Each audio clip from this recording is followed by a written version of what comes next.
علیکم ورحمۃ اللہ وبرکاتہ۔ الحمد لوليه والصلاة والسلام على نبيه وعلى آله وسلم تسليما كثيرا وكثيرا، أما بعد، أعوذ بالله من الشيطان الرجيم، بسم الله الرحمن الرحيم، إنا نحن نزلنا الذكر وإنا له لحافظون۔ معزز و مکرم اساتذہ کرام، مہمانان اعظام اور طالبان علوم خیر الانام اور دور نزدیک سے تشریف لائے ہوئے سامعین کرام، کوئی یاجوج لکھتا ہے، کوئی ماجوج لکھتا ہے، کوئی یاجوج لکھتا ہے، کوئی ماجوج لکھتا ہے، وہ اپنے آپ کو اس عہد کا معبود لکھتا ہے، اسے کہہ دو یہ ذرے امن کی تبلیغ کرتے ہیں، اسے کہہ دو یہ ذرے امن کی تبلیغ کرتے ہیں، وہ پاگل مدرسے کی ریت کو بارود لکھتا ہے۔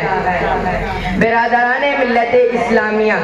اس میں ذرہ برابر میں مبالغہ نہیں ہے، کیونکہ جہالت و گمراہی، کفر اور شرک کے ان گھپ اندھیروں میں یہی مدرسہ اسلامیہ چاند کے جیسا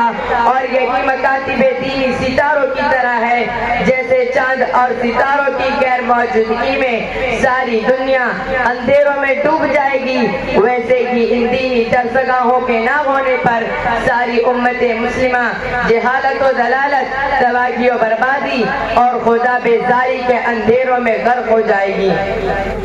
انہیں حقیر سمجھ کر نہ گل کرو یارو، انہیں حقیر سمجھ کر نہ گل کرو یارو، یہی چراغ جلیں گے تو روشنی ہوگی۔ حضرات محترم،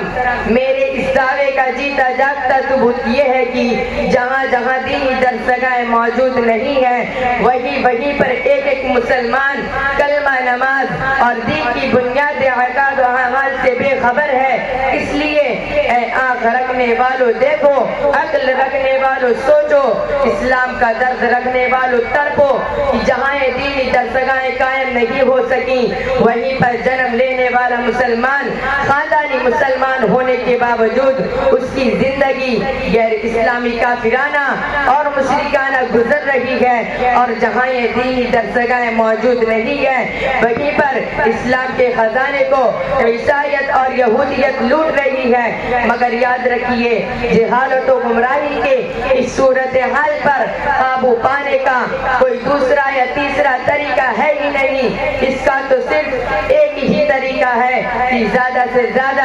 دینی تعلیم و تربیت کا انتظام کیا جائے۔ اگر مدارس کی کارکردگی پر آپ کو شک و شبہ ہے تو اندازہ کیجئے اور اپنے ارد گرد کے ماحول پر ایک نظر ڈالیے کہ جو لوگ ان مکتبوں اور مدرسوں میں داخل نہیں ہو سکے اور بڑے بڑے کالجوں اور یونیورسٹیوں میں پڑھ کر اونچی درجہ کی دنیاوی تعلیم حاصل کر کے اور بڑی بڑی ڈگریاں لے کر بھی خطرات میں پڑ گئے، جب آپ دیکھیں گے تو کہیں اعلیٰ درجہ کے ڈاکٹر عیسائیت کا ترانہ گا رہے ہیں، تو دوسری طرف بڑے بڑے لیڈر اسلامی قوانین اور ضوابط پر اعتراض کرتے ہوئے نظر آ رہے ہیں۔ اسی وجہ سے دینی تعلیم و تربیت اور اسلامی سانچے میں ڈھالنے اور خدائی رنگ میں رنگنے کے لیے یہ مکاتب و مدارس اور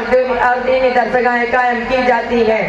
اللہ جزائے خیر دے ہندوستان کے دور اندیش اکابرین کو، جنہوں نے اس ملک میں دین و اسلام کے تحفظ و بقا کی خاطر جگہ جگہ مدارس و مکاتب کی بنیاد رکھی اور اپنے خون جگر سے ان اداروں اور اسلامی چمن کی آبیاری کی۔ ہمارے اسلاف یہ اچھی طرح جانتے تھے کہ جب تک ہندوستان کے اندر مدارس باقی رہیں گے، لوگوں کے دلوں میں دین پر مر مٹنے کا جذبہ باقی رہے گا، اسلام کی شمع روشن اور دیا پاش رہے گی۔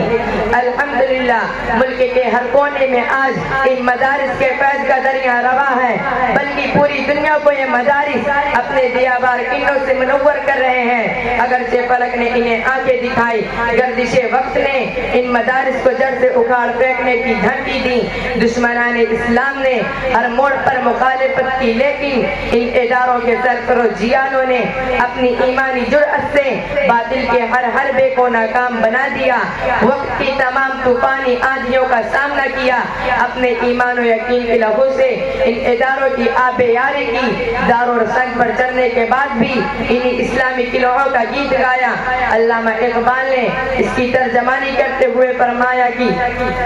نقش توحید کا ہر دل پہ بٹھایا ہم نے، زیر خنجر بھی یہ پیغام سنایا ہم نے۔ حقیقت تو یہ ہے کہ انہی مدارس کے بدولت ہمیں ایمان نصیب ہوا، انہی مدارس کے طفیل آج ہندوستان میں مسلمان کا تخصص اور امتیاز باقی ہے، اور انہی مدارس سے شرمندگان ساحل کو بیر بے قرار نصیب ہوا، اور یہیں سے معرفت الہی کے پیاسوں کو علم و یقین کا آب حیات تقسیم ہوا۔